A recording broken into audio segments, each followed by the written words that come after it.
Yuk jadi bagian dari dakwah kami. Dukung operasional dakwah dan sosial kami, raih pahala amal jariah yang terus mengalir sampai hari kiamat. Assalamualaikum warahmatullahi wabarakatuh. Alhamdulillah, wassalatu wassalamu ala rasulillah. Segala puji dan puja kehadirat Allah subhanahu wa ta'ala, juga salawat dan taslim kepada Nabi besar Muhammad sallallahu alaihi wa ala alihi wa sahbihi wasallam. Kita selalu memuji Allah subhanahu wa ta'ala atas segala nikmat yang dilimpahkan kepada kita, termasuk nikmat Islam dan iman ini, dan juga kesehatan, kesempatan diantaranya seperti sekarang kita masih bisa menuntut ilmu, dan semoga Allah ikhlaskan niat kita menjadikan juga ini sebagai ilmu yang bermanfaat. Dan tidak pernah lupa kita selalu mendoakan, terutama di hari-hari sekarang, teman-teman kita di Gaza, di Palestina.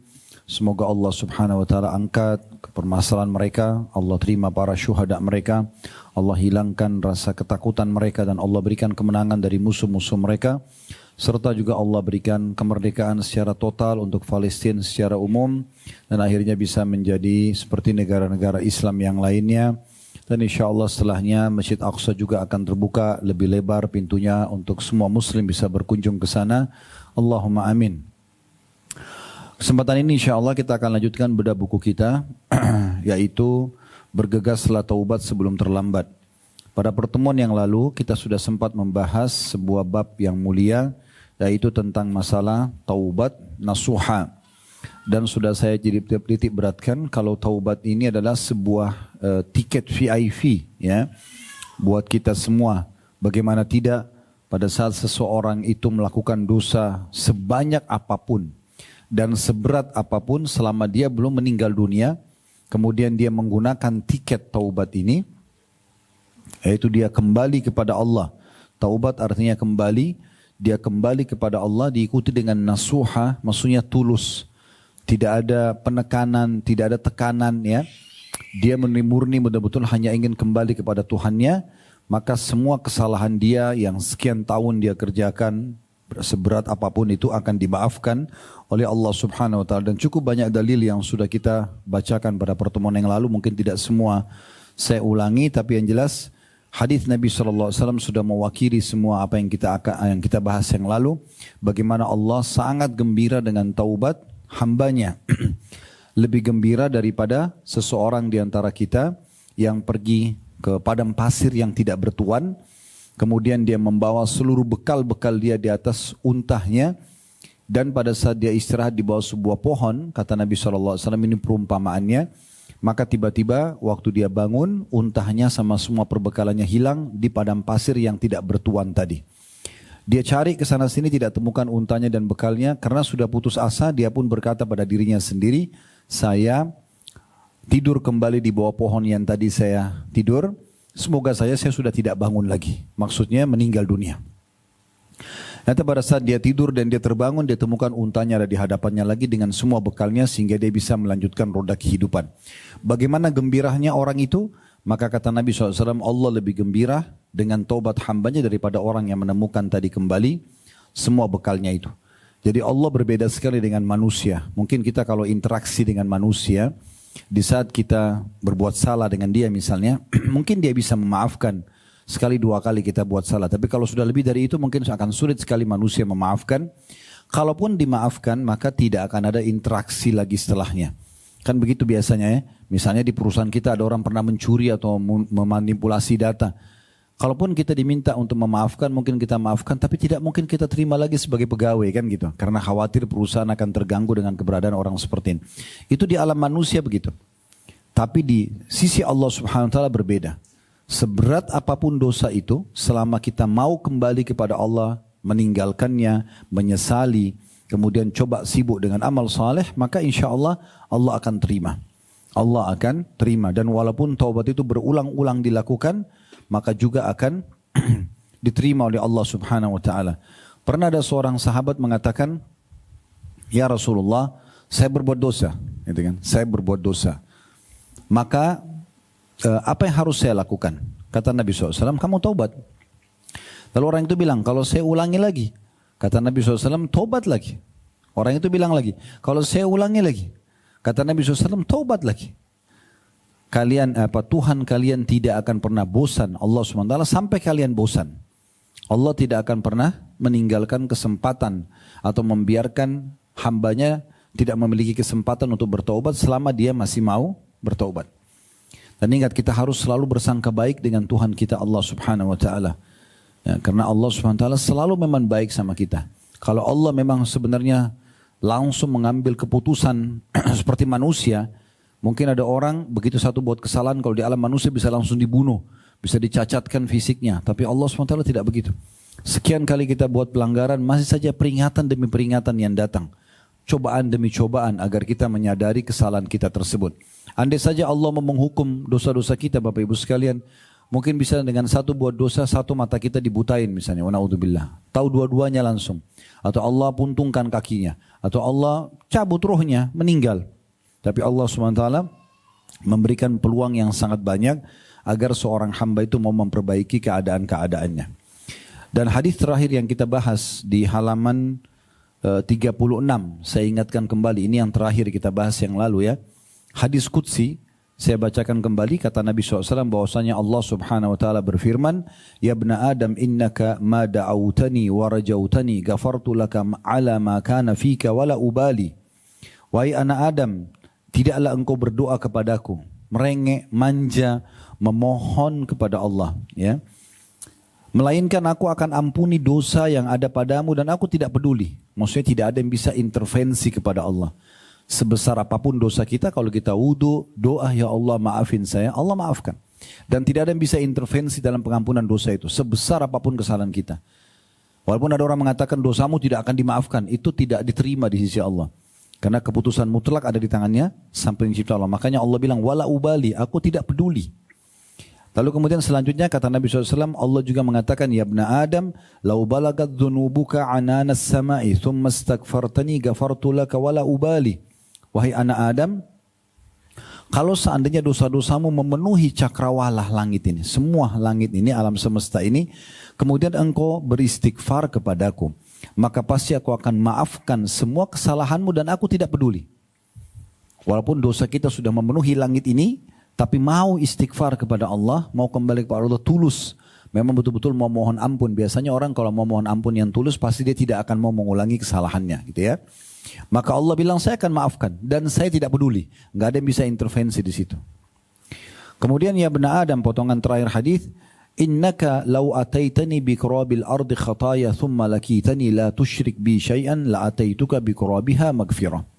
Wahai anak Adam, kalau seandainya engkau datang menemuiku nanti hari kiamat, membawa sebanyak bumi, sepenuh bumi dosa, tapi engkau datang belum pernah menyekutukan aku dengan sesuatu apapun, aku akan datangkan juga pengampunan untukmu sebanyak itu.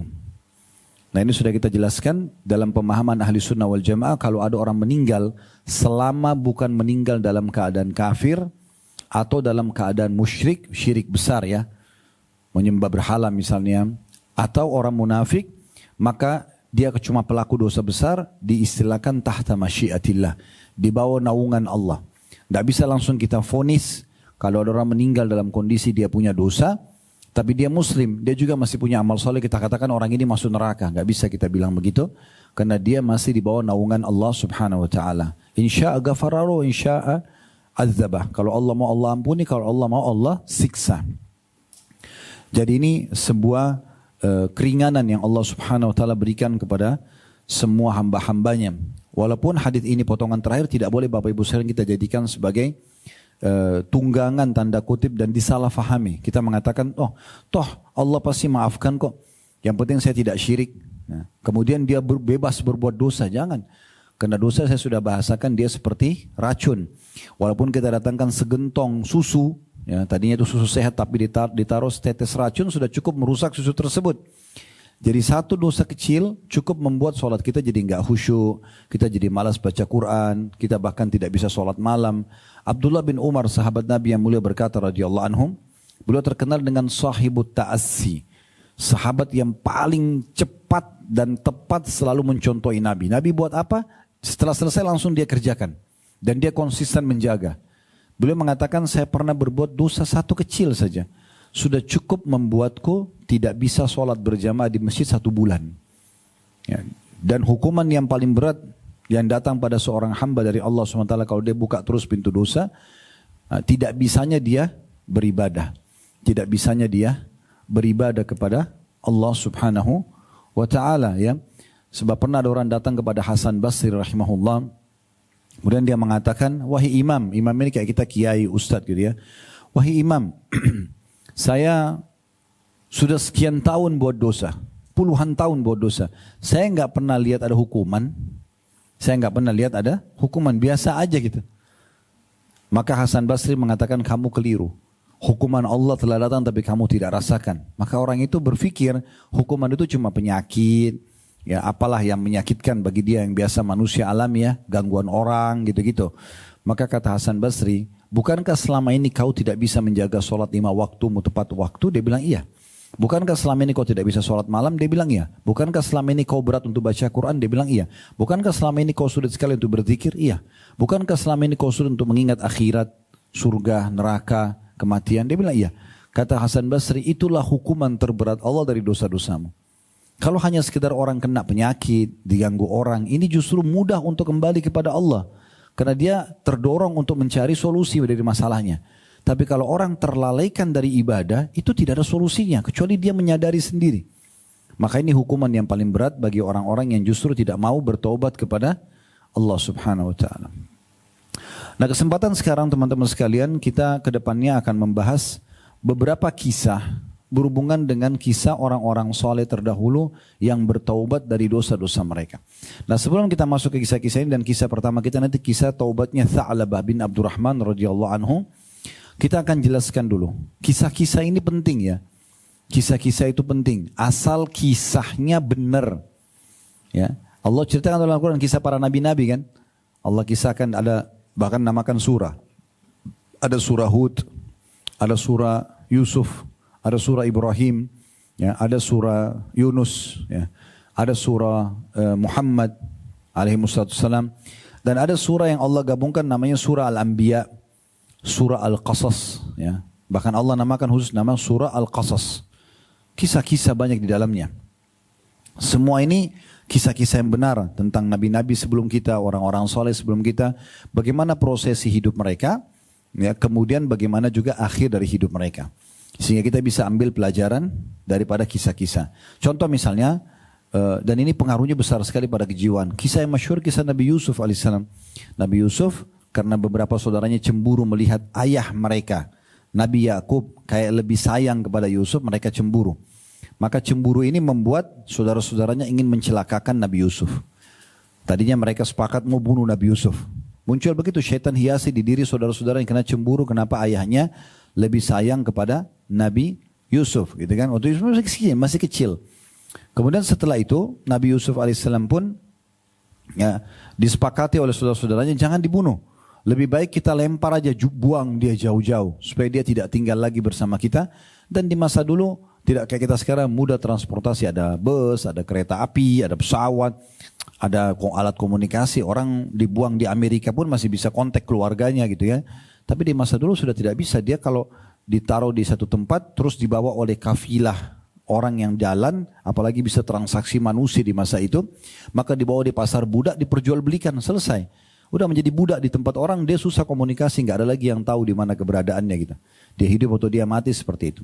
Maka ditaruh Nabi Yusuf di dalam sebuah sumur yang tidak ada orang di sekitar situ. Dengan hikmah Allah SWT, mereka berharap ada yang mengambilnya atau mati di situ dalam sumur. Lalu mereka sengaja rekayasa menyembelih seekor kelinci atau domba kecil, lalu menaruh darahnya di baju Nabi Yusuf. Dan mereka bawa pulang, lalu mereka nangis-nangis. Nabi Yakub merasa ini ada penipuan, tapi mau diapakan lagi, dia juga tidak bisa komunikasi dengan Nabi Yusuf, tidak ada komunikasi, dia tidak tahu ini anak-anaknya sudah taruh di mana. Mereka semua nangis-nangis, pura-pura bilang Nabi Yusuf dimakan oleh serigala. Ya. Tapi ringkas cerita, dari kisah itu ternyata Allah jadikan sebagai sebuah pelajaran besar, karena apapun yang direkayasa oleh manusia dari kejahatan tidak bisa luput dari kuasa Allah Subhanahu wa taala. Allah ternyata selamatkan Nabi Yusuf, datang sebuah kafilah dagang, kemudian menurunkan timba mereka ke sumur yang kering itu. Mereka kaget pada saat diangkat naik, ternyata ada anak kecil Nabi Yusuf alaihissalam. Lalu dibawalah ke pasar Mesir, dijual, diperjualbelikan di pasar budak dengan harga yang murah. Ya, dengan harga yang murah. Setelah diperjualbelikan, Bapak Ibu sekalian, dengan harga yang murah, ya, dibeli oleh seorang tuan atau pemimpin yang menguasai Mesir. Lalu kemudian Nabi Yusuf tinggallah di istana yang mewah sampai akhirnya dia tumbuh besar di istana tersebut dalam kondisi terawat dan segala macam lah pendidikannya, makanannya, pakaiannya dan seterusnya. Dan Allah berikan dia ketampanan, akhirnya majikannya sendiri tertarik dengan dia, terjadilah kisah hampir diajak berzina tapi dia menolak. Sampai akhirnya dia diposisikan sebagai orang terpercaya bagi tuannya, si laki-laki, tuan laki-lakinya, dan kisah panjang dalam surah Yusuf. Kemudian Allah Subhanahu wa taala mempertemukan kembali dengan saudara-saudaranya setelah Allah buat kejadian saudara-saudaranya lagi butuh makanan pokok mereka, gandum, dan itu hanya ada di Mesir pada saat itu dan Nabi Yusuf adalah penguasanya. Maka akhirnya Nabi Yusuf bertemu dengan mereka, interaksi sampai akhirnya ketahuan dari Yusuf dan Nabi Yakub pun di bawah dari pedalaman mereka menuju ke Mesir, lalu mereka hidup di Mesir. Tapi kisah ini punya pengaruh yang sangat besar karena benar terjadi, dan bagaimana Allah Subhanahu wa taala akan selalu mengawasi hamba-hambanya. Nah, itu pengaruh kisah ya. Tapi kisah ini harus kisah yang benar. Enggak boleh Bapak Ibu merekayasa kisah. Apalagi kisah itu hanya sekedar membuat orang tertawa, cerita bohong ya, atau membuat orang lain senang tapi sebenarnya cerita itu bohong. Ini enggak boleh. Ini hukumnya haram dalam Islam ya. Ini hukumnya haram dalam Islam.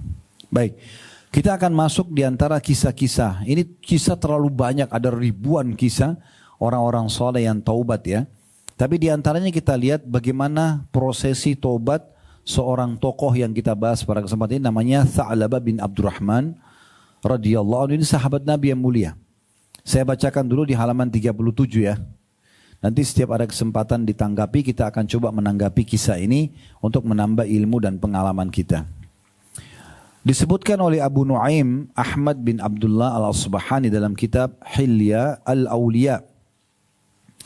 Ada disebutkan di situ ya, footnote nomor 27 di bawah, di jilid 9 halaman 329.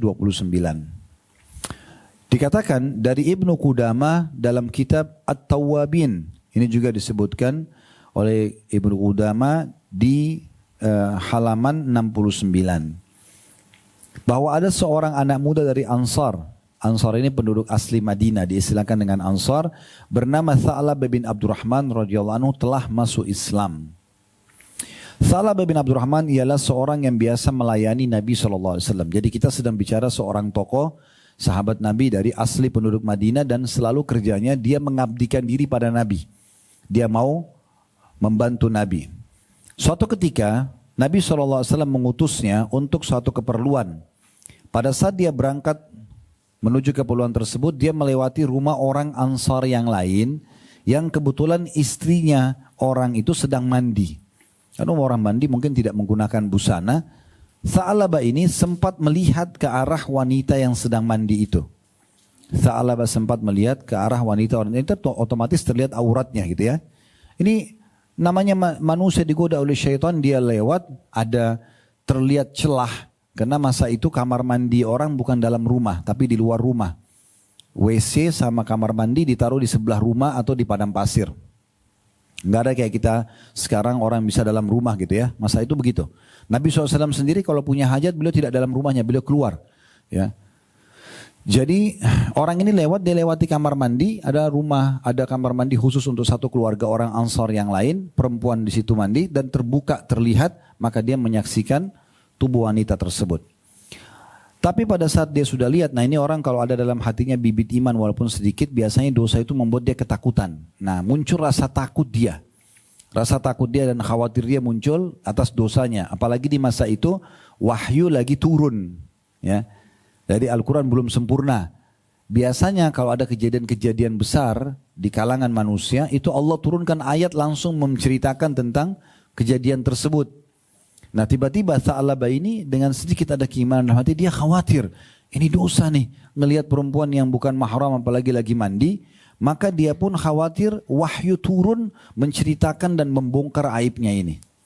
Karena rasa takut seperti itu, ya, di situ saya katakan karena khawatir jika wahyu akan turun kepada Rasulullah SAW perihal perbuatannya, maka Tha'labah pun melarikan diri dari Madinah. Dia pergi ke sebuah gunung yang berada di antara kota Mekkah dan Madinah dan bersembunyi di sana. Di sana dia selama 40 hari, nggak kembali ke Madinah. Nah, sebelum kita lanjutkan kisah, ada poin penting Bapak Ibu sekalian. Allah Subhanahu wa taala sebagai bentuk cintanya pada hambanya, setiap kali kita mau berbuat dosa, pasti ya, ini pasti bukan pilihan. Allah akan masukkan rasa khawatir. Rasa takut dan khawatir itu pasti. Supaya kita tidak melanjutkannya. Nah, gitu. Itu pasti Allah masukkan. Kalau orang tetap aja ikutin perbuatannya, maka nanti akan ada peringatan yang lebih besar lagi, gitu kan? Kalau dia lanjutkan lagi akan lebih besar lagi. Sampai akhirnya saya pernah kasih contoh, maling saja ya, yang ditangkap dan digebukin oleh massa, sebenarnya itu bentuk kasih sayang Allah. Karena kalau Allah tidak datangkan massa menggebukin dia, dia akan terus maling. Orang ini yang kebuk massa ini pastikan bukan pencurian pertama dia, bukan. Pencurian pertama sudah lewat, kedua sudah lewat, ketiga sudah lewat, ini sudah yang kesekian kali. Dan setiap kali datang peringatan tidak diingat sama dia. Dianggap biasa. Ya, biasanya takut, tetap aja dia buat. Terus dilihat oleh orang yang kenal dia, nggak apa-apa, gitu kan? Begitu terus sampai akhirnya Allah datangkan masa berhentiin dia. Karena kalau tidak, dia mencuri terus dan akhirnya hukumannya lebih berat di akhirat. Maka Allah berhentikan dia dari dosanya itu. Dengan cara seperti itu. Oleh karena itu orang harus jeli. Kalau sudah datang sinyal kecil saja, ada hambatan pada saat kita ingin berbuat dosa itu, berhenti segera. Karena itulah peringatan dari Allah SWT. Bahkan yang paling baik segera kembali kepada Allah. Sesali itu jangan ulangi. Nah, ini yang terjadi pada tokoh kita ini. Dia lihat perempuan tadi sebenarnya nggak ada yang tahu. Dia sendiri. Perempuan yang sedang dilihat pun lagi mandi nggak tahu kalau sedang dilihat. Tapi dia ikuti bisikan dalam hatinya, rasa takut. Jangan sampai Allah hukum dia. Plus lagi Allah permalukan. Karena bisa saja wahyu turun. Kalau wahyu turun berarti bagian daripada ayat Al-Quran. Orang akan baca sampai hari kiamat kisahnya, gitu kan? Jadi ini akan mempermalukan dia. Karena ketakutan, maka dia pun akhirnya melarikan diri dari kota Madinah. Dia merasa menyesal, dia naik ke atas sebuah gunung, tidak ada yang tahu dia di sana kecuali sebagian pengembala domba yang ada di situ. Dia terus sesali, setiap hari dia ikuti rasa penyesalannya, dia tunggangi sebagai kendaraan dan bahan bakar dia untuk terus dekatkan diri kepada Allah. Maka setiap saat dia menyesal terus, gitu kan? Dia selalu ibadah kepada Allah. Selanjutnya di halaman 38, lanjutan kisah, Rasulullah SAW merasa kehilangan dirinya selama 40 hari. Nah, ini salah satu tradisi Nabi SAW, Bapak Ibu sekalian, beliau suka sekali mencari tahu tentang sahabat-sahabatnya.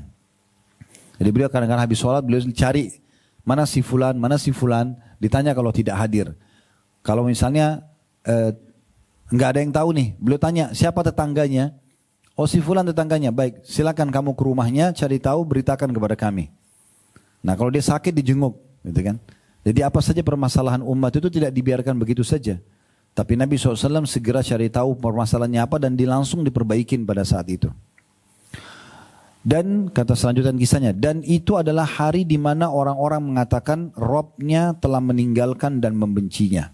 Ya, maksudnya pada saat itu mulai tersebar isu bahwasanya Tha'labah ini adalah hari Tha'labah orang yang dibenci oleh Allah. Terbukti dia nggak ikut sholat bersama Nabi selama 40 hari, hilang, nggak ada berita, nggak ada apa gitu. Jibril kemudian turun kepada Rasulullah SAW dan berkata kepada beliau, wahai Muhammad, Rabbmu menyampaikan salam kepadamu dan berkata, orang yang kabur dari kalangan umatmu berada di antara gunung berlindung kepadaku dari nerakaku. Maksudnya Allah turunkan firman-Nya kepada Nabi Muhammad SAW melalui Jibril mengatakan orang yang sedang kamu cari Tha'labah itu ada di atas gunung dan pastikan di sana dia sedang bertobat karena takut kepada nerakaku. Allah katakan ini kepada Nabi Muhammad SAW tentang Tha'labah. Karena selama 40 hari Tha'labah terus merasa bersalah, menangis, menyesali dosa-dosanya. Maka Rasulullah SAW berkata, wahai Umar, wahai Salman, dua orang sahabat ini dipanggil, Umar bin Khattab dan Salman Al-Farisi radhiyallahu anhuma, pergilah dan datangkan kepadaku Tha'labah bin Abdurrahman. Pergi ke gunung itu yang ada wahyu turun, ambil bawa pulang dia ke sini. Maka keduanya keluar di sela-sela kota Madinah hingga seorang pengembala dari kota Madinah bernama Zufafa bertemu dengan mereka. Umar berkata, apakah kamu mengetahui ada seseorang pemuda berada di antara gunung-gunung ini? Zufafa menjawab, mungkin yang kamu maksud orang yang lari dari neraka Jahannam. Jadi ternyata di kalangan orang-orang pengembala domba ini dia dikenal, Tha'labah tidak dikenal namanya, tapi dikenal orang yang lari dari api neraka. Ya. dapat julukan itu. Maka Umar berkata, bagaimana kau tahu kalau dia lari dari api neraka atau dari neraka jahanam? Penggembala itu mengatakan, Zufafa berkata, karena apabila tengah malam dia keluar dari gunung-gunung ini dengan meletakkan tangannya di atas kepalanya dan berkata, mengapa engkau wahai Rob tidak cabut saja nyawaku, binasakan tubuhku dan tidak menelanjangiku pada hari penghakiman. Ya, maksudnya tiap malam Tha'labah mengucapin ini, ya, kata-katanya. Dia bilang kepada Tuhannya, karena takutnya Allah hukum, ya Allah kenapa kau tidak cabut saja nyawaku? Karena aku kalau tidak selalu menyesal begini nih, ketakutan sendiri. Binasakan tubuhku, maksudnya masuk ke dalam kuburan, selesai. Dan tidak menelanjangiku, dan dengan itu engkau tidak membuka aibku ini pada hari kiamat nanti di depan makhluk. Umar berkata, dia yang kami inginkan. Benar, yang kamu bilang itu yang kami inginkan. Maka Zufafa kemudian mengantarkan mereka ke gua atau celah dua gunung yang ada Tha'labah. Ketika tiba tengah malam, Tha'labah keluar kepada mereka dari gunung-gunung itu dengan meletakkan tangannya di atas kepalanya dan berkata, kalau saja engkau, maksudnya engkau, E-nya besar ini kata ganti Allah, engkau wahai Tuhan mencabut jiwaku di dalam jiwa dan jasadku, di dalam jasad, yang saya dimatikan, dan engkau tidak menelanjangiku pada hari penghakiman, engkau tidak membuat kesalahanku melihat perempuan yang bukan mahram mandi ini, jangan engkau telanjangi aku nanti, jangan engkau buka aib ini di mahkamahmu nanti di hari kiamat. Seketika itu Umar mendekapnya, memeluk Tha'labah dan berkata, telah aman dan selamat dari neraka. Aku adalah Umar bin Khattab. Maka Tha'labah berkata, wahai Umar, apa Rasulullah SAW telah mengetahui tentang dosaku? Umar menjawab, aku tidak tahu, kecuali kemarin beliau menyebut dirimu, kemudian beliau menangis. Jadi di sini Tha'labah sadar kalau Nabi sudah tahu keberadaan dia dan dia melarikan diri dari dosanya. Tapi dia ingin tahu, apakah Rasulullah sudah tahu, hai Umar, tentang dosaku? Umar bilang, saya tidak tahu juga. Karena Nabi ini bukan cirinya Nabi suka membuka aib orang. Nabi SAW cuma bilang, hai Umar, hai Salman, cari Tha'labah di gunung itu dan datangkan buat saya. Tha'labah lalu berkata, wahai Umar, jangan kamu hadapkan aku kepada beliau kecuali saat beliau sedang sholat dan Bilal telah mengucapkan qad qamatis shalah, sholat telah didirikan. Jadi Tha'labah bilang, karena Umar bilang, saya diminta untuk membawamu ke sana. Maka Tha'labah bilang, kalau mau bawa saya, tolong masukkan saya di Madinah pas Nabi lagi sholat. Maksudnya biar saya ikut sholat dulu sama beliau, dan pas pada saat itu qad qamatis shalah, Bilal mengatakan iqamah sholah, gitu kan, supaya langsung ikut sholat dulu, gitu. Umar mengatakan, baik, akan aku lakukan. Maka mereka membawa Tha'labah kembali ke kota Madinah. Mereka tiba tepat di saat Rasulullah SAW sedang sholat maghrib. Umar dan Salman radhiyallahu anhuma bersegera memasuki saf. Sedangkan Tha'labah tidaklah dia mendengar bacaan Al-Quran Rasulullah SAW hingga ia jatuh pingsan.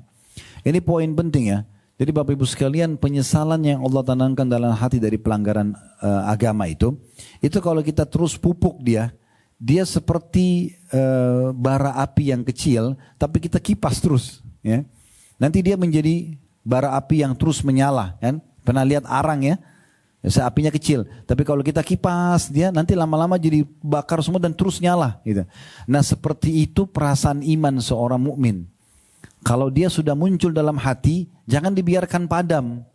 Ini rasa apa nih? Wah, kayaknya kita ketakutan karena kita rasa takut neraka, takut mati. Padahal itu bibit iman itu. Itu harusnya dikipas terus tuh. Ya. Harusnya kita terus tunggangi dia sebagai bahan bakar untuk membuat kita terus saja dekatkan diri kepada Allah SWT. Seperti itu. Sampai puncaknya di sini diceritakan, Tha'labah begitu dengar ayat Al-Quran bisa pingsan karena takutnya dengan dosanya. Takut juga Nabi nanti permalukan dia disebut di depan orang-orang gitu. Maka ketika Rasulullah SAW telah salam, beliau bertanya, wahai Umar dan wahai Salman, apa yang dilakukan oleh Tha'labah bin Abdurrahman? Maka mereka menjawab, ini dia orangnya wahai Rasulullah. Jadi waktu itu Nabi langsung tanya karena tujuannya Nabi memang mengutus Abu Umar dan Salman untuk membawa Tha'labah. Maka Rasulullah SAW berdiri dan berkata, Tha'labah. Dia menjawab, labbaika ya Rasulullah. Dipanggil namanya dan dia mengatakan labbaik. Nah kalau masih ingat ini pernah saya titik beratkan ya. usahakan bahasa labbaik ini selalu kita pakai. Ini bahasa santun sekali. Artinya, ya saya jawab panggilan Anda dengan santun. Kita kalau umrah, haji kan labbaik Allahumma labbaik. Artinya, ya Allah aku jawab panggilanmu dengan santun. Latih anak-anak kita biasa itu. Kalau kita panggil, misalnya nama anak kita Ahmad. Ahmad, biasakan bukan iya, labbaik. Ya, begitu ya. Suami istri saling panggil labbaik. Itu bahasa yang bagus sekali. Santun sekali itu ya. Makanya ini dipakai untuk kita kepada Allah SWT pada saat ibadah tadi. Dan juga para sahabat gunakan kepada Nabi SAW. Makanya waktu dipanggil Tha'laba, dia mengatakan labbaika ya Rasulullah. Nah ini biasa sebenarnya dipakai oleh sebagian keturunan Arab kita di Indonesia menggunakan ini dalam rumah. Tapi ini saya melihat bukan bagian dari turunan Arab ini. Ini harusnya menjadi sebuah pola umat Islam. Ya seperti juga kita pada saat berterima kasih pada orang yang paling bagus mengucapkan jazakallahu khairan. Kalau laki-laki jazakillahu khairan, kalau perempuan. Kata para ulama ini seperti kita sedang meminta semoga Allah membalasmu kebaikan dunia dan kebaikan akhirat. Padahal mungkin orang cuma kasih kita sebotol air, segelas air, cuma sepotong kue. Tapi doanya luar biasa. Makanya kata Nabi SAW, siapa yang bisa membalas pemberian yang sama, kita dikasih makanan, kita kasih pakaian, kita berikan pakaian. Kalau tidak bisa setimpal dengan itu, bilang jazakallahu khairan. Karena yang mengucapkan ini telah sampai pada puncak ucapan terima kasih. Karena artinya semoga dengan sepotong kuemu ini, ya kan gitu, sepotong baju ini, ya sedikit apa yang diberikan kepada kita mungkin dari uang atau pinjaman atau apa saja, Allah balas kau dengan kebaikan dunia akhirat. Maka itu baik sekali. Ini contohnya, hidupkan dalam rumah itu. Suami istri sama anak, orang tua sama anak, saudara sama saudara, teman sama teman, sering ucapkan tulisan atau lisan. Contoh, begitu juga dengan salam, hidupkan Assalamualaikum, semoga keselamatan dunia akhirat untukmu, warahmatullah, dan semoga rahmat Allah, karunia Allah untukmu, wabarakatuh, dan juga keberkahan Allah berikan. Nah itu penting sekali untuk selalu diucapkan. Baik, di sini dia mengatakan labbaika ya Rasulullah, artinya aku jawab dengan santun ya panggilan Anda ini. Maka beliau melihat ke arahnya dan bertanya, apa yang membuatmu pergi dariku? Nah bahasa ini penting ya. Bapak Ibu kalau sudah ada orang yang dekat dengan kita, misalnya anak, misalnya pasangan hidup, atau ada sahabat dekat, tidak ada salahnya kalau sudah 2-3 hari nggak ada beritanya, tanya kabarnya. Jangan cuek gitu ya. Ini salah satu sunnah Nabi SAW. Beliau bahkan setiap habis sholat selalu balik. Dan dia sudah hafal sahabat-sahabatnya. Nabi bisa tahu, mana si fulan kok nggak hadir? Nah biasa begitu.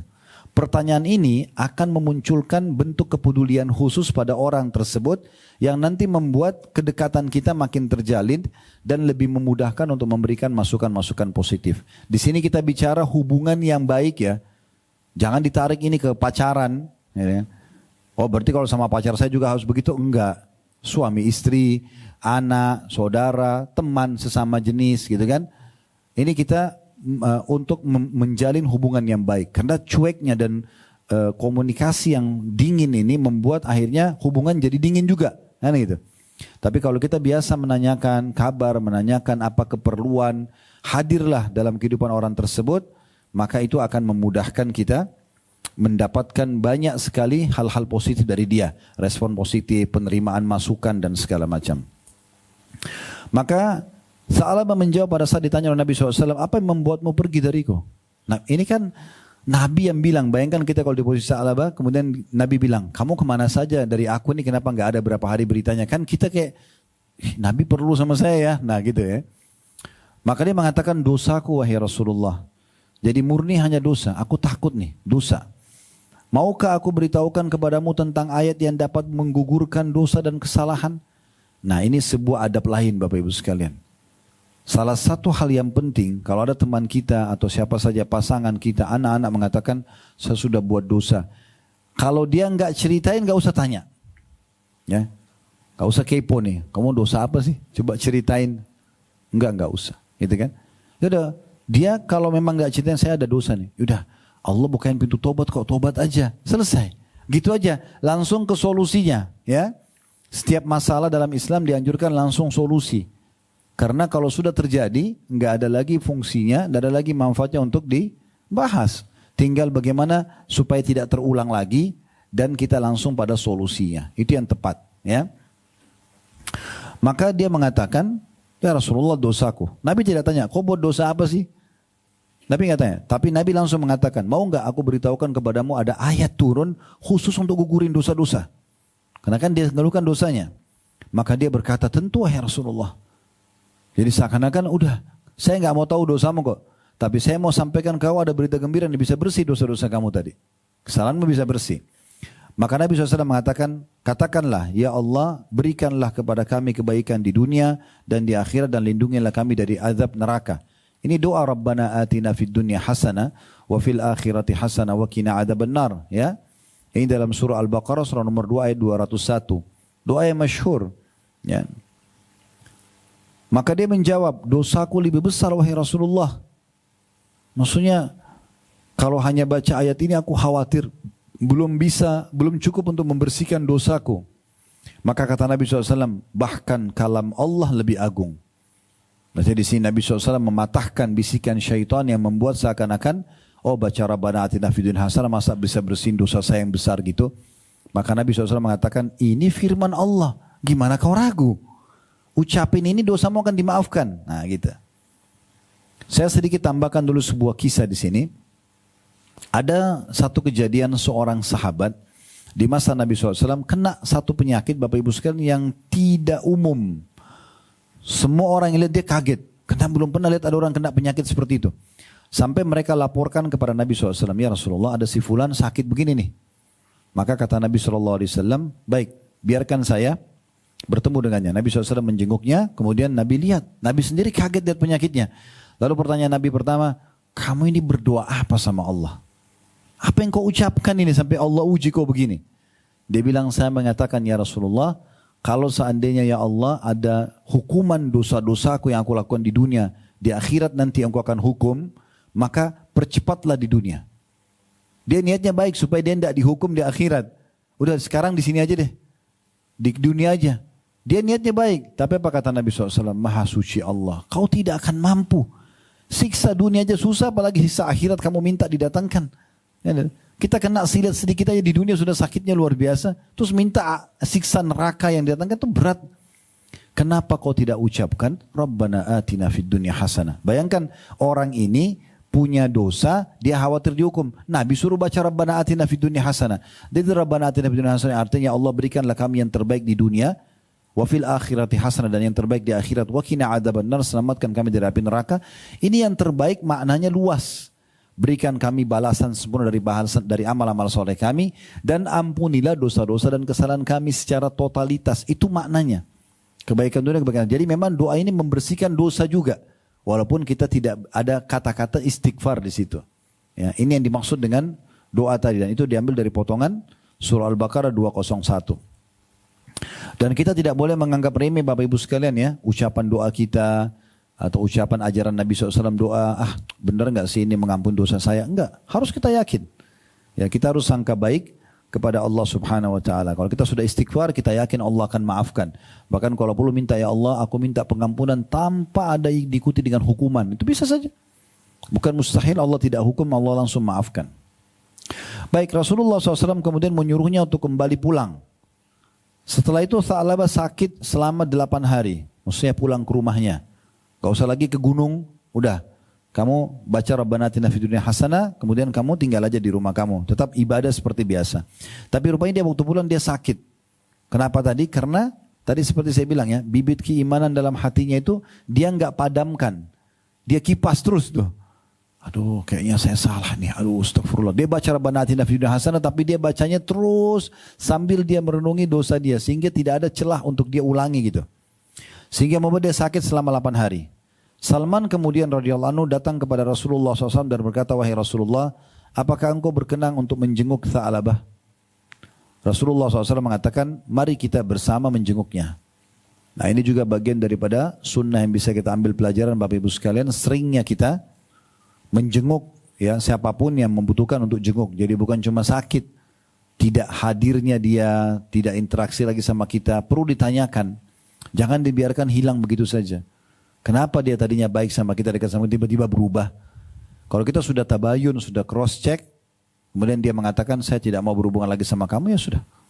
Tapi kalau kita belum tanya dan kita biarkan seperti bola liar di pikiran kita, syaitan membuat, oh mungkin dia begini, mungkin dia begitu. Akhirnya kita jadi dosa, tadinya kita benar kita jadi dosa. Ya, itu penting. Nabi SAW di sini menjenguk, tujuannya selain menjenguk orang sakit juga mau tahu ada berita apa nih sekarang. Ketika Rasulullah SAW bertemu dengan Tha'labah, beliau meletakkan kepala Tha'labah di atas pangkuannya. Nah ini juga termasuk sikap yang menarik, ya, yang sangat baik. Tapi ini sesama jenis, laki-laki sama laki-laki, perempuan dengan perempuan, kecuali yang halal mahramnya, ya, istri ataupun memang ibunya yang mahram, ya, yang saudarinya dan seterusnya. Tapi ini satu bagian daripada hal yang positif. Artinya bentuk kebudayan kita tidurkan di atas pangkuan. Ini contoh dari Nabi SAW kepada orang yang sakit, ya. Namun Tha'labah memalingkan kepalanya dari pangkuan Rasulullah SAW. Beliau minggirkan kepalanya, tidak ingin dipangku oleh Nabi SAW. Lalu Nabi bertanya, kenapa kamu memalingkan kepalamu dari pangkuanku? Dia menjawab, kepalaku penuh dengan dosa. Ya. Kenapa dia masih merasa seperti ini? Tadi saya bilang, karena bibit iman dari penyesalan dosanya dia terus bakar itu. Ya. Dia nggak biarin hilang begitu saja. Karena ada orang kadang-kadang menyesal dari dosa, setelah itu dia biarkan lagi terjerumus dalam dosa yang lain, ya. Ya sudahlah, kemarin kan saya dosa. Ya udah nggak apa-apa, itu saya sudah tobat. Sekarang ulangi lagi. Jadi seperti dia padamkan penyesalan dia yang awal, sehingga itu tidak terus membakar dia untuk tidak terjerumus dalam dosa lagi. Ini penting sekali. Memang harus dibakar terus itu. Jadi selalu kita ingat itu dosa yang kita lakukan, tujuannya supaya tidak mengulanginya. Nah itu penting. Terutama efek-efek dari dosa itu di saat terjadi, ya. Karena biasanya dosa-dosa yang kita lakukan itu ada efek-efeknya, efek jerahnya ada, ya. Kita gelisah nggak bisa tidur, ada banyak ujian yang datang. Nah itu tujuannya supaya kita kenang. Oh kalau saya ulangi dosa yang sama, bisa hukuman yang sama datang. Nah gitulah, ya, seperti itu. Lalu kemudian dia mengatakan, kepalaku penuh dengan dosa ya Rasulullah. Kata Nabi SAW, apa yang kamu rasakan sekarang? Tha'labah mengatakan, aku merasakan seperti rayapan semut di antara kulit dan tulangku. Nabi SAW mengatakan, apa yang kau inginkan? Dia mengatakan, ampunan dari Robku. Nah ini biasanya ciri orang yang mau meninggal, ya. Nah, salah satu ciri orang yang mau meninggal biasanya dia merasakan dari kakinya pada saat dia lagi sakit itu seperti ada, ya, kesemutan kayak kita gitu, ya. Kita kesemutan tapi dia menjalar terus sampai ke atas gitu. Nah itu biasanya umumnya orang membahasakan ini, orang yang dinukil kisah-kisah orang soleh sebelum kita, mereka kalau mau meninggal ada seperti itu. Nah perlu kita garis bawahi, ada beberapa riwayat Nabi SAW yang berbunyi ini sebagai bahan tambahan ilmu, ya.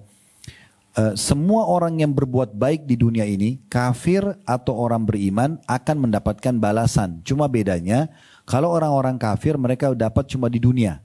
Kayak misalnya ada orang kafir bakti sama orang tuanya, membantu tetangganya yang susah, menjenguk orang sakit. Dan ini kan dalam agama Allah perbuatan baik, bukan? Baik. Nah ini kan harus ada balasannya. Tapi karena dia belum beriman, belum masuk Islam, ini dibalas di dunia. Nanti Allah kasih juga dia anak yang bakti sama dia. Nanti juga ada dia sakit, ada juga yang jenguk. Nanti dia susah, ada juga yang bantu. Begitu pola yang Allah kasih. Cuma orang kafir dihabiskan di dunia kebaikannya.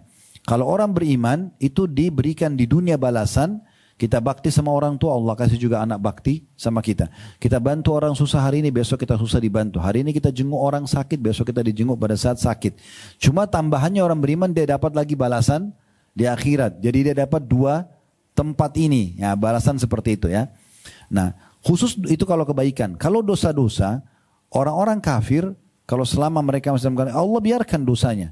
Karena akan ditumpukan nanti hukumannya di akhirat. Kalau orang beriman, Allah Subhanahu wa taala habiskan dosanya di dunia. Ya. Habiskan dosanya di dunia. Termasuk kata Nabi SAW dalam sebuah hadis, orang-orang beriman itu pada saat mau meninggal akan terlihat ada keringat di keningnya. Akan terlihat keringat di keningnya. Ya, di kening ada keringatan, maka itu adalah salah satu bentuk pembersihan dosa-dosanya. Begitu juga dengan ujian-ujian yang ada selama hidup. Ujian apa sajalah. Mungkin teman-teman sudah bisa merasakan macam-macam ujiannya. Ada gangguan orang, ada kehilangan orang yang kita sayangi, ada ditipu dari harta kita, ada segala macam ujian datang. Maka ujian ini juga, ya, itu adalah bentuk kasih sayang Allah yang akan menambah nanti tambahan amal kita pada hari kiamat. Kemudian pada saat itu Jibril pun turun kepada Rasulullah sallallahu alaihi wasallam, kembali kepada kisah Tha'labah, dan berkata, sungguh Rabbmu menyampaikan salam kepadamu dan berkata, wahai Muhammad, andai kata hambaku ini bertemu denganku dengan kesalahan sepenuh bumi, aku akan menyambutnya dengan ampunanku sepenuh bumi. Maksudnya, kalau hambaku ini sekarang Tha'labah, ini wahyu langsung turun ya. Ini menandakan bagaimana kedekatan seorang hamba sama Tuhannya itu luar biasa. Jadi Allah mengatakan, wa nahnu aqrabu ilaihi min hablil warid dalam surah Qaf, dan kami lebih dekat kepada hamba-hamba itu daripada urat lehernya sendiri, gitu kan? Itu betul-betul memang nyata. Kita ini sangat dekat dengan Allah SWT. Dan Allah itu dekat dengan rahmatnya bagi orang yang patuh, dan dekat juga hukumannya bagi orang yang melanggar. Sangat cepat semuanya itu, ya. Jadi tidak boleh kita merasa kita itu jauh, kita sangat dekat. Terbukti dengan kita lakukan ketaatan-ketaatan, kita bisa rasakan ketentraman jiwa, dan pada saat meninggal kita akan rasakan nanti, oh ternyata betul ya, saya waktu taat itu hari saya sholat, tutup aurat, ini dan segala macam, saya dapat nih balasannya, cuma tinggal tunggu ajal datang. Makanya kata Nabi SAW, surga seseorang di antara kalian lebih dekat daripada tali kaki, tali sendalnya sendiri. Jadi kita tuh dengan amal soleh, jujur, amanah, sedekah, bakti sama orang tua, apalah majelis ilmu, zikir, berdoa, haji, umrah, semua, meninggal masuk surga. Di dunia kita dapat ketentraman dengan ibadah-ibadah itu, dapat balasan-balasan rezeki juga, di akhirat dapat yang terbaik. Nah seperti itu. Jadi memang sudah ada kedekatannya. Begitu juga orang yang berbuat dosa, sangat dekat dengan Tuhannya, tapi dari sisi hukuman. Orang-orang yang berbuat pelanggaran. Jadi tidak bisa dia menganggap dirinya, oh tidak akan dihukum sama Allah. Allah akan datangkan hukuman, dan susahnya hukuman itu lebih berat daripada perbuatan seseorang. Misal dia mungkin cuma berzina sekali, tapi bisa saja hukumannya 6 hari. Padahal cuma sehari misalnya dia berbuat. Atau dia buat satu perbuatan, dia gosipin orang, mungkin cuma satu kisah. Tapi dia disiksa oleh Allah dengan 1 bulan dia tidak tenang hidup, dan seterusnya. Jadi hukuman itu lebih berat daripada perbuatannya. Oleh karena itu dosa dipelajari bukan untuk dicoba, tapi untuk dijauhi. Beda dengan amal soleh, dipelajari justru untuk diamalkan. Jadi Allah SWT langsung turunkan firman-Nya kepada Tha'labah pada saat itu. Ketahuilah hai Muhammad, kalau hambaku ini meninggal dunia, maksudnya Tha'labah di saat ini dia sudah mau meninggal, dan dia bertemu denganku dosanya sepenuh bumi, padahal dosanya cuma lihat orang tadi tidak tutup aurat mandi. Dia bukan melihat 1000 perempuan, misalnya, cuma 1 orang itu dan cuma sesaat. Tapi karena dia sesali terus, Allah memberikan gambarkan, jangankan dosa itu, dosa sepenuh bumi dia lakukan, maka tetap aku akan ampuni dia. Aku akan menyambutnya dengan ampunanku sepenuh bumi, karena penyesalan dia yang terus menerus terhadap dosanya. Maka Rasulullah SAW berkata kepada Tha'labah, apakah kau mau aku beritahukan kepadamu tentang itu? Maksudnya ada firman turun nih kepada saya. Dia mengatakan iya. Maka Nabi SAW memberitahukan kepadanya tentang firman Allah tadi. Seketika Tha'labah berteriak lalu meninggal dunia.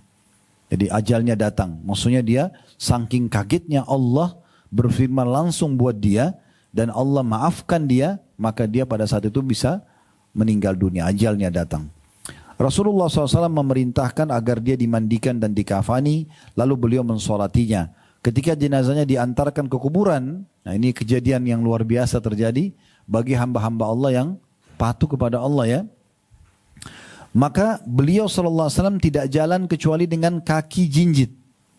Waktu Nabi SAW antar ke kuburan, Nabi jinjit-jinjit jalannya. Maka para sahabat nanya, orang-orang bertanya, wahai Rasulullah, kami melihat anda berjalan jinjit. Padahal mereka tidak lihat ada apa-apa, tidak harus jinjit, nggak ada duri, nggak ada apa-apa gitu. Maka Nabi SAW menjawab, demi zat yang mengutusku dengan kebenaran, maksudnya demi Allah, aku tidak bisa meletakkan kakiku di atas bumi karena banyaknya sayap malaikat yang turun ikut mengantar jenazahnya. Mengantar jenazahnya si Tha'labah ini. Ya. Nah ini memang kemuliaan yang Allah berikan kepada orang yang konsisten mempertahankan kemurnian taubatnya. Nah tadi saya bilang, ya, setiap kali ada penyesalan dari perbuatan itu seperti bara api dari keimanan. Jangan dipadamkan. Ya, kalau orang-orang kafir mereka tidak paham ini.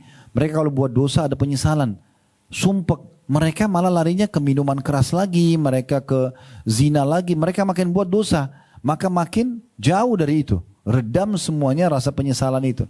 Dia pikir dengan hiburan seperti inilah dia justru bisa terobati, padahal sebenarnya keliru. Justru itu adalah bibit keimanan di mana dia kalau gunakan untuk kembali kepada Allah Subhanahu wa taala itu adalah satu hal yang luar biasa dan kita harus selalu ya menjadikan sebagai pegangan hidup kita. Jadi apapun yang pernah Bapak Ibu rasakan dari peringatan karena dosa yang kita lakukan, itu jangan dilupakan kenangan itu. Setan biasa membuat kita menghapus itu dari pikiran kita. Enggak, kita selalu ingat di saat kita lagi sumpek banget di saat itu karena ada ujian yang datang karena dosa-dosa yang kita lakukan, apapun yang kita rasakan detik-detik yang sulit sekali kita lalui, kepala kita sakit, kita sumpek gak bisa berpikir, keluar rumah pun malas, entah sama orang gak bisa. Semua itu adalah hal yang harus kita ingat terus supaya jangan kita mengulangi dosa yang sama karena kita tahu akan datang hukuman yang sama bahkan bisa lebih berat. Nah kalau ini kita bisa jaga konsisten maka otomatis kita akan sibuk beramal soleh. Kita juga akan menjauhi dosa-dosa. Ya. Orang yang diberikan oleh Allah Subhanahu wa taala perasaan khawatir ya dengan kematian, nanti Allah hukum nih kalau mati. Maka Allah akan berikan dia yang pertama, ya segera bertaubat. Allah akan berikan dia ini nikmat yang besar. Yang selanjutnya dia akan sibuk dengan amal soleh. Yang ketiga, dia akan selalu merasa cukup dengan apa yang Allah berikan. Dia tidak akan tamak dengan apa yang di tangan orang lain. Karena dia tahu dia akan meninggal dunia. Sekarang saya kasih contoh. Kalau seandainya Bapak Ibu sekalian, ada seseorang di antara kita sudah diranjang kematian. Dia sudah sakit, sesak nafas gitu. Misal, kemudian ada orang yang datang kepada kita mengatakan, Bu, itu tetangga fulanah itu sedang menggosipin Anda. Misal, atau memfitnah Anda. Kita sudah tahu ini, kita sudah ngos-ngosan, mungkin kita sudah akan meninggal. Kira-kira kita masih mau layani? Hah? Ada si fulan itu mengajak berantem, ada si fulan, bahkan mungkin ada yang mencuri harta Anda. Kita udah nggak pusing lagi. Bagi kita pada saat itu adalah, ini kalau malaikat mau datang sekarang saya mati, ini amalan apa nih yang saya belum kerjakan atau dosa apa yang belum saya tobat. Itu pikiran kita pada saat itu. Benar gak ini? Nah, ini yang harus kita jadikan sebagai pegangan. Ya, Bapak Ibu sekalian, kalau kita ini tidak harus tunggu keadaan kita susah bernafas kemudian baru kita mau berpikir. Karena setiap saat bisa datang kematian itu. Dan akhirnya kita menyesali nanti. Ya. Jadi jangan tunggu penyesalan datang di akhir-akhir. Apalagi kalau kita menyesal setelah ruh dicabut. Sampai tidak ada manfaatnya. Sekarang mumpung masih ada kesempatan gitu kan. Dan juga saya tutup ya, kisah kita yang pertama ini. Dengan Bapak Ibu sekalian. Kalau Allah Subhanahu wa ta'ala memberikan kesempatan kita untuk mengisi umur dengan amal soleh. Itu kebaikan. Tidak usah merasa minder dengan kita hijrah. Atau kita menjadi wanita soleha. Atau laki-laki yang soleh. Sebagian orang kadang-kadang ada yang minder. Dia minder mungkin dengan jilbabnya, dia minder mungkin dengan apalah yang merupakan ciri khas dia sebagai muslim atau muslimah. Kenapa harus minder? Karena dibilang dia orang baik? Enggak. Ya enggak apa-apa kita terbentuk komunitas baru, komunitas yang baik-baik. Kenapa? Kalau memang kita sudah hijrah. Kenapa harus merasa terbebani dengan itu? Tetap kita bisa kenal semua orang, tapi komunitas kita memang akan komunitas baru kalau kita sudah hijrah. Menjadi orang-orang yang menyelamatkan sisa umur kita ini baik sekali. Ingat statement yang terjadi, Hasan Basri rahimahullah pernah kedatangan orang umurnya 60 tahun. Kata Hasan Basri kepada orang itu, berapa umur Anda? Dia bilang 60 tahun. Kata Hasan Basri rahimahullah, kalau begitu Anda sudah 60 tahun jalan menuju Tuhan Anda. Dan sebentar lagi akan sampai. Orang itu kaget. Lalu dia mengatakan, inna lillahi wa inna ilaihi raji'un. Kami milik Allah, kami akan kembali kepada Allah. Kata Hasan Basri, kau tahu makna kata-katamu itu? Dia bilang, iya. Kata Hasan Basri, berarti kau tahu kau akan kembali dengan Tuhanmu. Dan orang yang mau kembali ke Tuhannya, wa inna ilaihi raji'un, kami akan kembali kepada Tuhan kami. Berarti dia harus tahu dia akan dihisap sama Allah atas perbuatannya. Kalau baik dia akan dapat balasan, kalau buruk dia akan dapat hukumannya. Maka orang itu mengatakan, kalau gitu apa solusinya? Saya ingin solusi, umur saya sudah 60 tahun. Maka kata Hasan Basri, perbaiki sisa umurmu yang Allah kasih ini. Taubat dari dosa, sibuk amal soleh, hijrah total, udah selesai jadi orang baik, ya. Maka Allah akan maafkan masa lalumu dan memberikan balasan masa depanmu.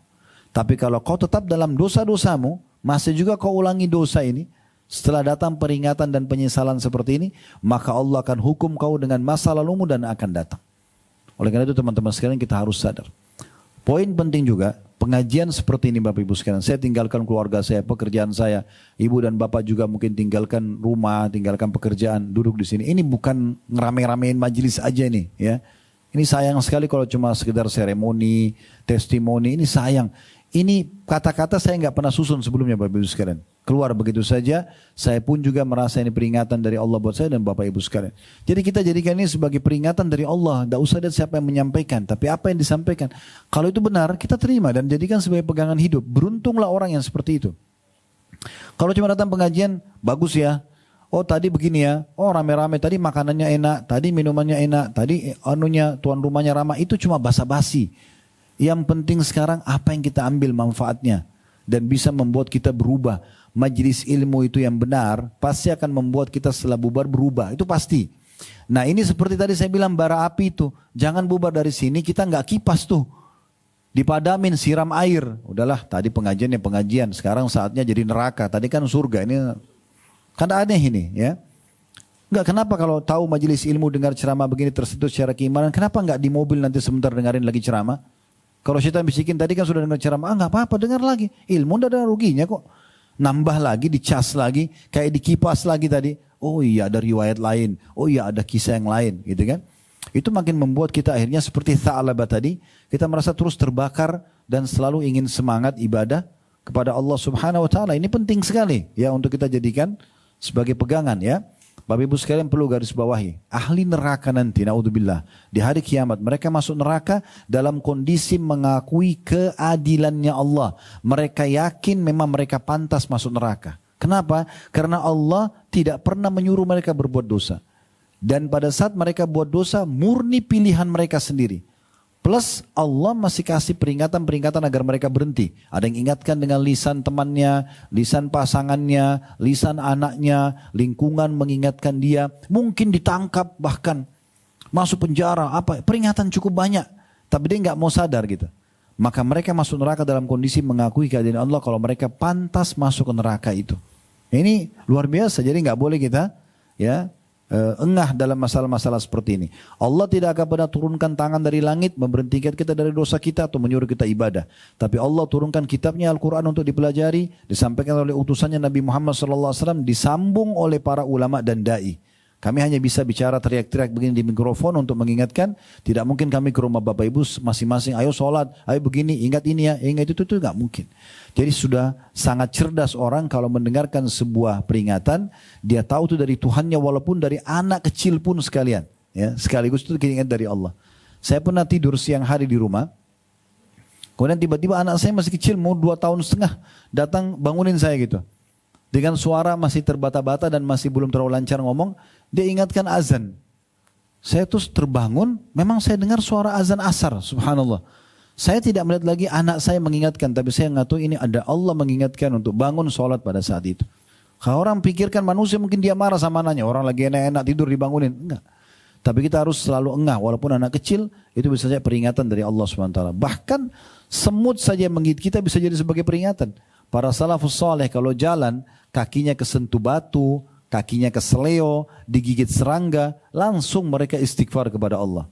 Bahkan di antara mereka ada yang lewatin sebuah tempat cium bau busuk aja, itu langsung astagfirullah wa atubu ilaih. Kan bisa saja Allah tidak buat dia cium kan, tapi Allah buat cium itu sebagai peringatan, berarti ada dosa. Mereka selalu begitu, introspeksi diri, gitu kan. Kalau dia tidak buat pelanggaran, harusnya tidak ada hukuman yang datang, nah seperti itu.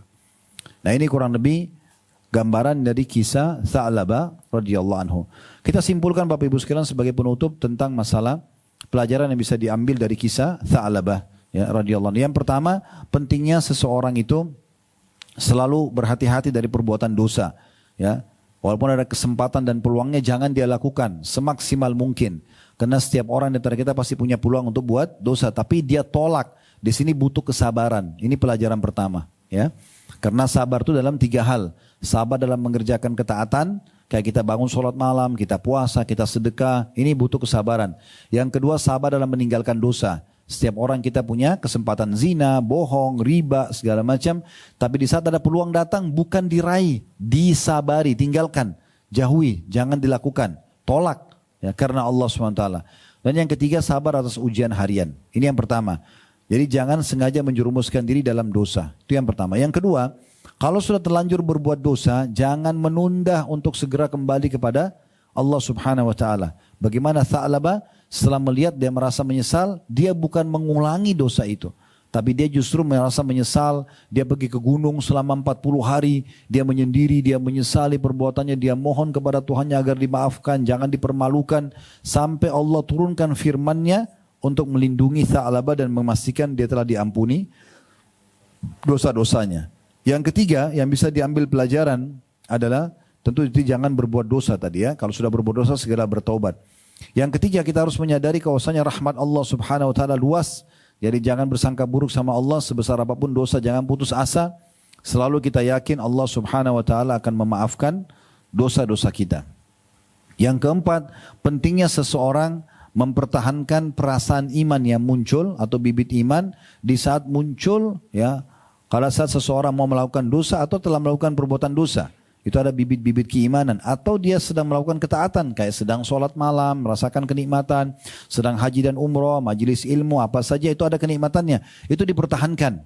Tadi saya ibaratkan seperti bara yang harus kita selalu kipas ya, supaya dia menyala terus dan kita selalu semangat menjaga ketaatan-ketaatan dan menjauhi dosa-dosa. Kemudian pelajaran yang terakhir yang bisa kita ambil adalah bahwasanya pentingnya seseorang itu ya, menyesali kesalahannya dan bagaimana seorang muslim yang tahu kesalahan saudaranya agar dia menutupinya. Dia menutupinya, dia tidak boleh membuka dan mengekspos dosa itu. Jadi dia cukup mengingatkan, ya, kemudian setelah itu dia menutupi kesalahan. Jangan kita buka. Jadi ini keadaannya perlu saya rincikan ya. Kalau misalnya ada seseorang yang melakukan perbuatan dosa dia sendiri, dia cerita sama kita misalnya. Saya tadi buat ini, saya buat itu misalnya. Maka kita sampaikan kepada dia, tobat kepada Allah. Allah itu maha luas rahmatnya, tobat aja. Kemudian kita tutupin, tidak boleh kita cerita. Jangan kita bilang, oh tahu nggak tadi teman saya si Fulan itu cerita loh. Tapi kamu jangan cerita sama orang ya. Nah, terus menyebar lagi. Itu nggak perlu. Nggak perlu dibuka, jadi cukup. Nah, keadaan yang lain yang boleh kita membuka itu kalau ada seseorang dia mau melakukan satu perbuatan kriminal yang berbahaya buat orang lain. Kayak dia mau mencuri, dia mau membunuh, dia mau memerkosa, dia cerita sama kita. Kita nasihatin, jangan loh itu dosa. Ah saya nggak mau tahu, pokoknya nanti malam saya habis isya sudah mau eksekusi. Saya mau membunuh, saya mau memerkosa. Ini nggak boleh kita diam. Ini harus kita berhentikan perbuatan mungkarnya. Laporan kepada pihak berwenang misalnya atau laporkan kepada korban atau calon korbannya supaya jangan sampai terjerumus dalam kesalahan tersebut. Allahu a'lam. Ini pelajaran yang bisa kita ambil insyaallah. Kedepannya kita akan lanjutkan di kisah yang kedua, kisah tentang Ka'ab bin Malik dan kedua temannya tentang taubat mereka pada saat tidak ikut di dalam perang Tabuk. Subhanakallahumma bihamdika asyhadu an la ilaha illa anta astaghfiruka wa atubu ilaik. Wassalamualaikum warahmatullahi wabarakatuh.